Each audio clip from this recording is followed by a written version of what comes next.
In the summer of 1990, peace in Kuwait was shattered by the expansionist plans of their neighbor, Iraq.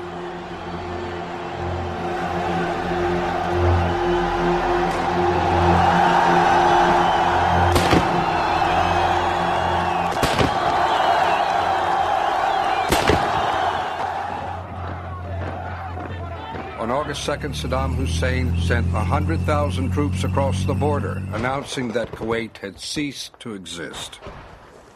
And my country is under occupation. My people are suffering. And I appeal to you again for your assistance and help. This will not stand. This will not stand, this aggression against Kuwait.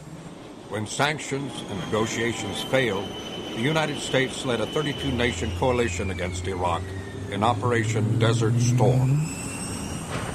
Force will be used suddenly, massively, and decisively.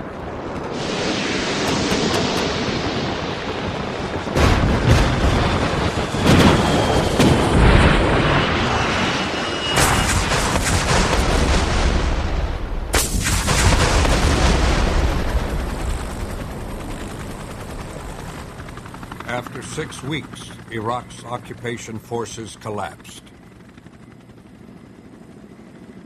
In a final act of vengeance, Saddam ordered the detonation of almost 700 oil wells.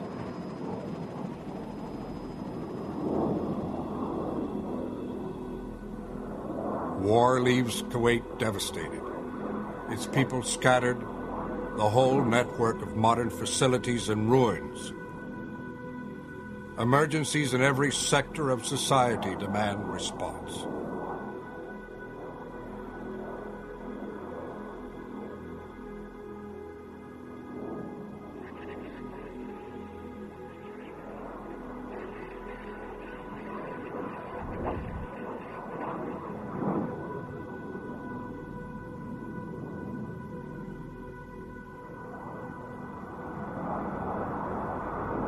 In oil fields, you prepare for accidents, even for disaster. But who could have prepared for this?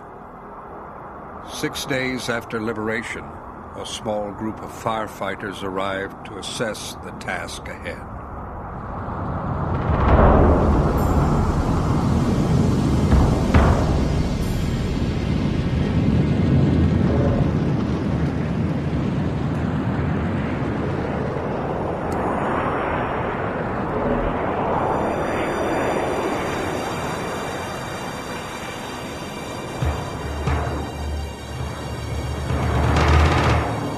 $5 million barrels a day going up in clouds of poisonous smoke and soot.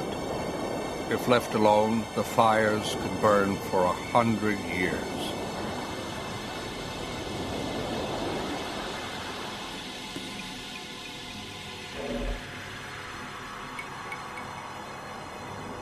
It's not just darkness as you imagine darkness. And there were lots of days for a long, long time that were absolutely black.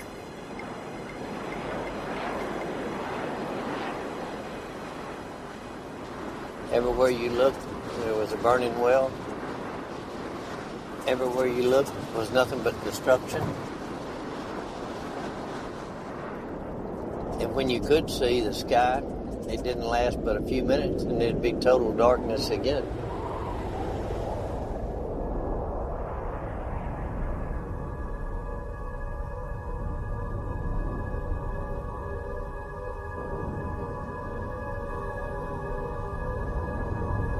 I went back home. I tried to tell them what I had seen on the trip, what we would be up against, what they would need to expect. And then I told them, there's no such words that I know that will explain what you're fixing to go into. And I couldn't describe it to them, what I'd seen.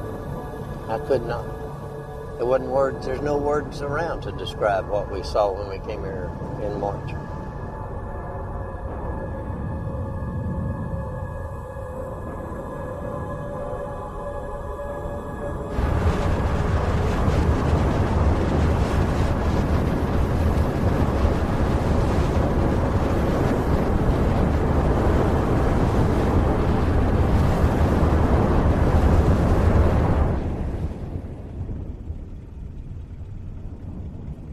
Thousands of Iraqi mines and coalition bombs lie unexploded in the soft sand around the wells.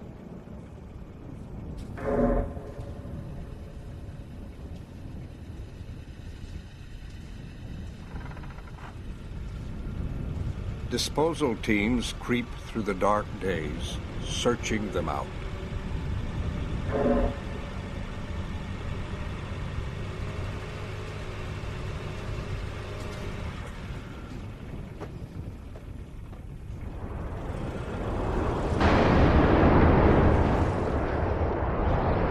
There's only a handful of oil field firefighters in the world, and no one is certain how long it might take.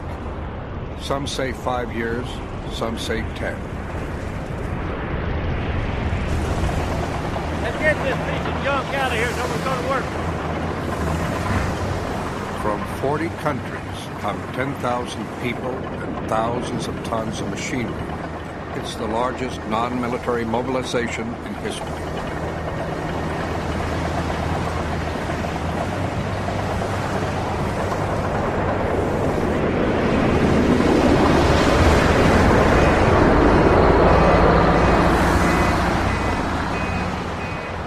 Start at the beginning, rebuilding the roads. On the edge of the oil field, there's a big